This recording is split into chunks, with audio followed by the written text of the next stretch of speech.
मित्रांनो, आता तुम्हाला इंजिनिअरिंग मध्ये चॉईस द्यायची आहे. मी तुम्हाला सांगितले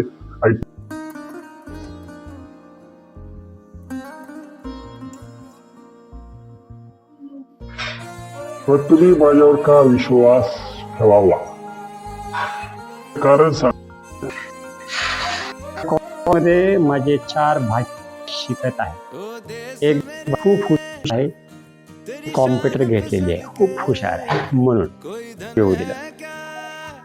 जी भाचा आहे तो इलेक्ट्रिकल इंजिनिअरिंग थर्ड इयरला आहे, आता आहे. माझा भाचा इन्स्ट्रुमेंटेशन इंजिनियरला आहे.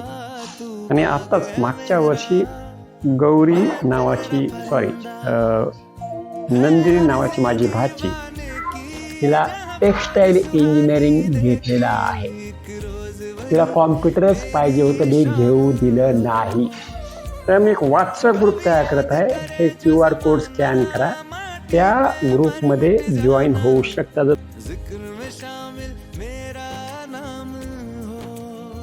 तुम्हाला काही डाऊट्स असतील तर आणि तुम्ही त्यांना चॅट करा, चर्चा करा. निर्णय घ्यायच्या अगोदर चर्चा करा, कारण हा निर्णय तुमचं आयुष्य बनवणार, घडवणार किंवा बिघडवणार. पहा, जेवढा इनटेक आहे तेवढे जॉब अवेलेबल नसणार आहेत. कृपा करून नम्र विनंती आहे आणि सगळ्यांना शेअर करा, फॉरवर्ड सगळ्या ग्रुपमध्ये, कारण सध्या शिक्षणाचा बाजार झालेला आहे. अशामध्ये पाठ लावून पालक लोक शिक्षण घेऊन जमिनी विकून, गाई विकून मुलांना शिकत आहेत आणि मुलांना जाणीव नाहीये. अशा मध्ये मुलं अज्ञानी बनवा. सी लँग्वेज आहे फर्स्ट इयरला नंबर 1. सेकंड इयरला पायथॉन सब्जेक्ट आहे नंबर 2. थर्ड इयरला database management system, operating system subject असतातच, जसं इलेक्ट्रॉनिक्स ब्रँच आहे.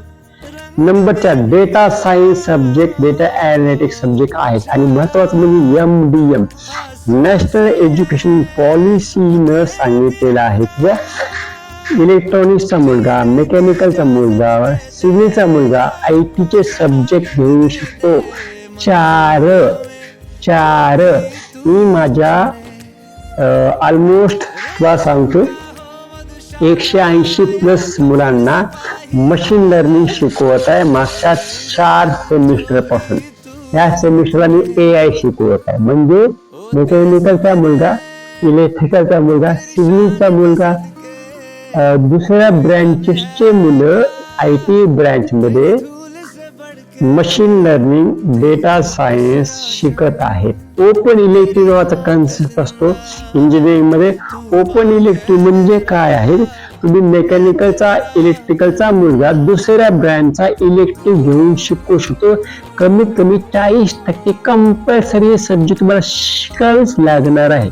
आता मला सांगा, तुम्ही जर मेकॅनिकल घेतलात, सिव्हिल घेतलात आणि त्याच वेळेस तुम्ही ओपन इलेक्टिव्ह IT चे घेतलात, MDM IT चे घेतलात, तुमची डिग्री IT मध्ये झाली, कोर्स काही गरज नाही आणि जॉब तुम्हाला भेटणार. 2 जॉब भेटतात.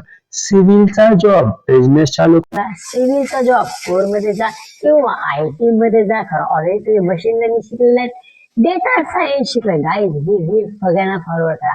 आणि कृपा करून मी तुम्हाला विनंती करतो, डोनेशन देऊन ITCS मध्ये ऍडमिशन घेऊ नका. ज्या कॉलेजमध्ये इंटेक 80चा पाहिजे त्याच कॉलेजमध्ये इंटेक 400, 800, 2000, 3000, 4000, 15,000 असे इंटेकचे कॉलेज आहेत. भरपूर गर्दी करू नका, ही नम्र विनंती. रील फॉरवर्ड करा. तुमची ही छोटीशी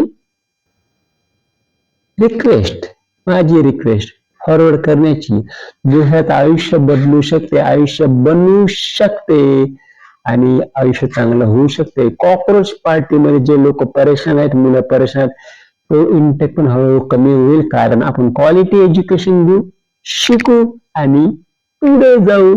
राष्ट्रीय शैक्षणिक धोरणाच्या मदतीने I wish you all the best. तुमचा मित्र डॉक्टर बालाजी शेट्टी.